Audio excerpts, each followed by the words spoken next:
Kejaksaan Negeri Aceh Tenggara memusnahkan barang bukti sitaan narkotika jenis sabu seberat 262,13 gram dan ganja 87.327 gram di halaman kantor Kejari setempat, Kutacane, Kamis 7 Desember 2023. Sitaan barang bukti narkoba tersebut sudah berkekuatan hukum tetap.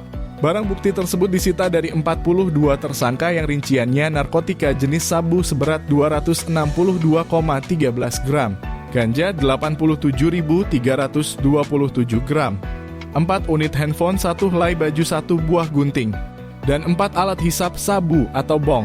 Barang bukti selanjutnya berupa 3 buah mancis, 1 kotak bedak, 1 bungkus plastik klip, 2 lembar tisu, 1 timbangan digital, dan 1 kunci T.